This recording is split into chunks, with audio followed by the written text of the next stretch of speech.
Welcome to another episode of Skid's Garage. Today we're working on the X5M. This is the BMW X5M. Making around 550 horsepower from the factory, mine has a few aftermarket goodies on there which produces around 650 to 700. So today we've got the Turbosmart dual port diverter valves. Being that it's a twin turbo, you need two valves, which means everything's twice as expensive, right? So these have a dual port design, which means they vent air back into the intake, and they also will vent a small amount of air externally to give you a bit of sound. So there's the external vents just there. These are a pretty easy mod to do. There's just 3 bolts. Obviously you don't want to lose your O-ring. 3 bolts that bolt them in. They plug into the factory wiring loom.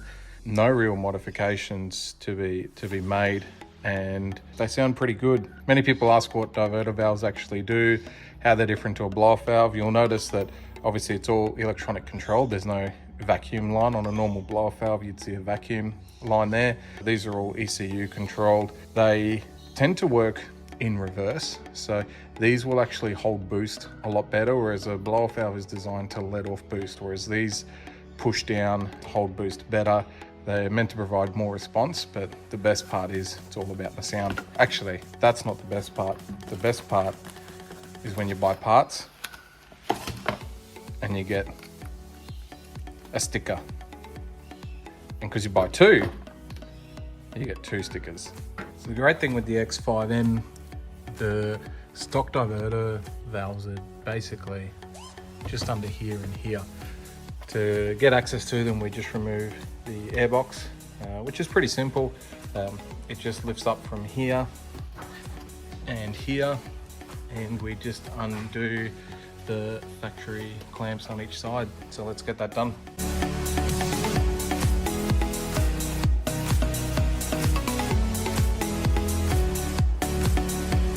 So with the airbox removed, you can see the spaghetti factory.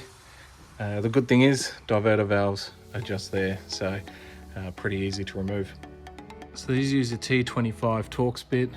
They just fit into there like so. Very easy to undo. Now to get to the last bolt that's under there, we're just going to have to remove this plug.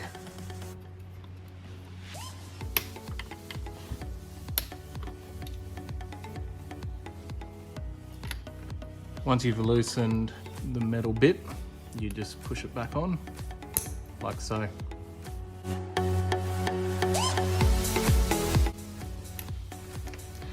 Once that's out, the standard diverter valve can be removed. So this is the standard diverter valve versus the Turbosmart. Turbosmart feels heavier, definitely feels a lot more solid than the factory one.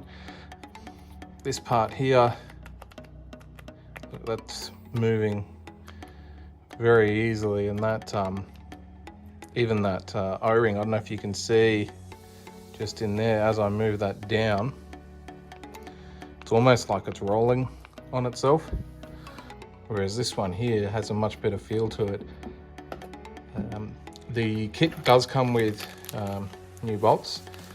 We're not going to use this hardware because of, obviously it's a different thread to the factory BMW one, so we're going to reuse this hardware here. Obviously if this fits your model, then use that, but make sure you use these factory ones. Now in terms of mounting this guy, I've seen some people mount them like that, which does look cool because it keeps the logo facing up. Although the bonnet will rub on here. Put a picture in here now that does show a picture of the bonnet rubbing on there. So as you can see, it has worn through some of the wiring if you mount it facing up, and it does cause some boost control issues. So mount it that way, so the tail of the plug's at the back. Now just a word of advice, this seal does need to be, this seal here does go up against here. You really need to make sure it is pushed in. You'll see on one of mine, the seal kept wanting to fall out of the little ridge here, so you just need to make sure it's pushed all the way in. Now there is a factory gasket there. You do need to make sure that you keep this on. Okay, so a little trick I found is just to take that factory gasket, because you do need to keep it, and just sit it on top of the diverter valve, as so. And that will hold that seal in and also make it a lot easier to install.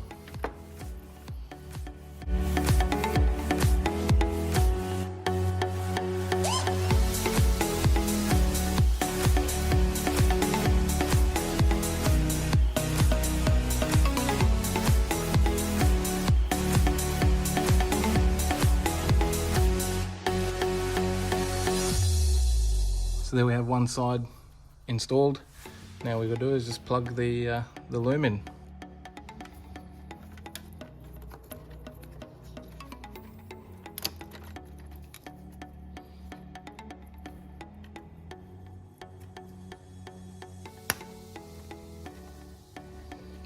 And with the loom plugged in, we can just tuck that out of the way. Now let's do the other one.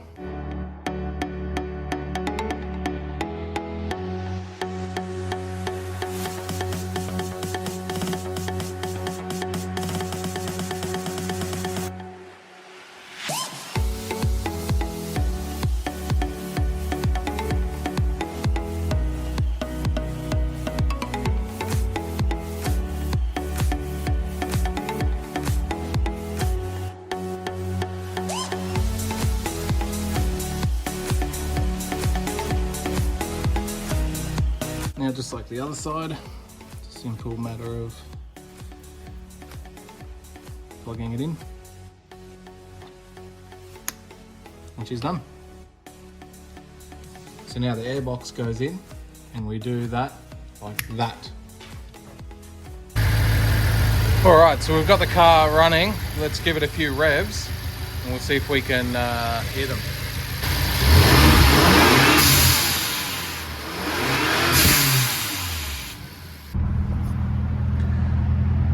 Okay, so I've got my boost gauge here. We'll just do a quick drive and see if we can hear them. Excuse the wind noise.